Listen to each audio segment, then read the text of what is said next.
I think as a historian, who wrote this? When was it written? Why was it written?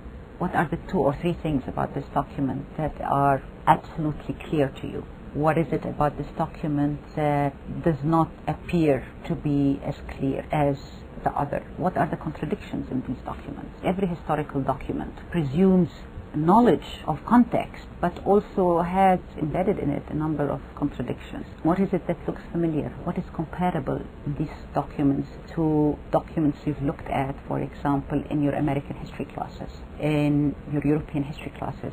What is completely mysterious? And in some cases, I bring copies of the American Bill of Rights, and we look at the contrast in them. What are the problems in the American Bill of Rights? What are the things that it didn't say about the society in America? Let's assume the same for the Ottoman Empire. And I think that helps when they have documents that they're familiar with and documents that they're not familiar with at hand. It's much easier for me to maneuver around how to deal with primary sources. The issue of author is an important one, especially when we're talking with government documents.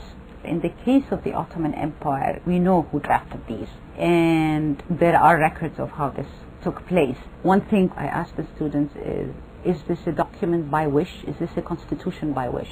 Does that mean that it's going to be translated into policy, or does it remain paper? I make a distinction between breaks in political thinking and actual historical developments. The issue here is a break in the political thinking of these elites.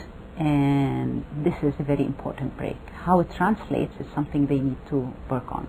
These are documents that should be presented in a lecture, for example, on modernization of political thought or political institutions.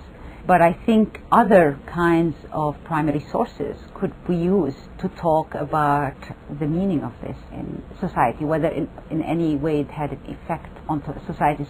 There are documents that we can use to tell them how this worked or how it did not work on the local level. On the issue of, for example, conscription, there is an account, a personal account of rebellion in Lebanon and Syria by Christians against conscription. This kind of document needs to be weighed against other sorts of documents and other sorts of historical writing, I think.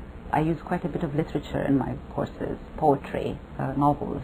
I use a synopsis of the daily lives of workers, women, peasants. And I find this is the most effective way to challenge students. I think the teaching of political history is crucial, but it needs for students to really appreciate the contradictions and problems of these societies. They need to know them at a level that is actually more direct through their cultures.